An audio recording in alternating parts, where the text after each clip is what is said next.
Control the center, and you can control the game. We may have heard that it's important to control the center and develop our pieces as close to the center as possible, but what exactly does this mean? The center squares are e4, d4, d5, and e5. A popular as well as strong opening move for white is to play e4. White moves a pawn directly in the center, controlling the d5 and f5 squares in black's territory, and it also opens up lines for white's light-squared bishop and queen to quickly enter the game. A good response for black is to play the same move, e5. By controlling the center, both sides prevent enemy pawns from entering their territory. If white tries to force two pawns in the center with d4, threatening black's pawn on e5, it's important for black to break up white's pawn center with e takes d4. When white's dreams of taking over the center with pawns have been shattered, so black should not have any serious problems in the opening. Is the center really that important to control? What happens if black wants to move pawns on the edge of the board, such as a6?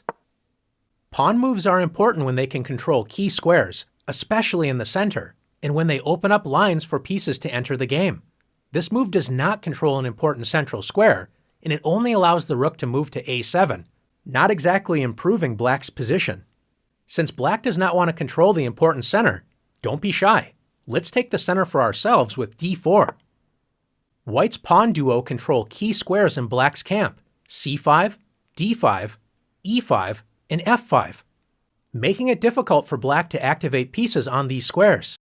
If black continues to make meaningless pawn moves such as h6, black has no central control, and besides the pawns, only 4 pieces can move: the knights, which were already able to move at the start of the game, and each rook only has 1 square. Not a good start to the game for black. White's pieces, on the other hand, enjoy great freedom. White's queen and 2 bishops enjoy open lines, and white's knights are ready to jump into the game with a move like knight f3. What happens if black wakes up from a deep sleep and decides to start developing pieces toward the center with knight to c6? Pieces need pawns in the center so they are not constantly attacked. Since black does not have a pawn on d5, white can simply march forward with d5, grabbing space and attacking black's knight, forcing it to waste time by moving again. Black should admit the mistake and retreat the knight, but instead decides to move the knight to the edge of the board with knight a5. Most pieces do not like being on the edge of the board, and the knight is especially weak as it only controls 4 squares. Compare this to white's knight on f3.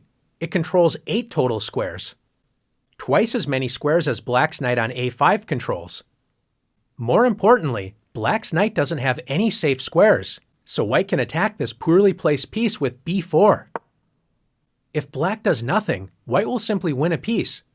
So after knight c4, black's knight has already moved 3 times, and white can now develop a piece and win the knight with bishop takes c4. Black is in serious trouble, but should at least try to prevent white's central pawns from advancing with d6. Instead, black plays knight f6. Knights love to be close to the center of the board, but you have to prevent enemy pawns from attacking them. Since black has not controlled the center with pawns, how can white gain space and attack black's knight? That's right, once again by advancing a center pawn with e5. Black should once again retreat the knight, admitting another mistake, but decides to lunge forward with knight g4. Notice most of black's escape squares are controlled by pawns. Even black's pawn on h6 prevents a potential knight retreat. How can white win more material? If you found h3, nice work. If black takes the e5 pawn, white simply captures it with the knight on f3.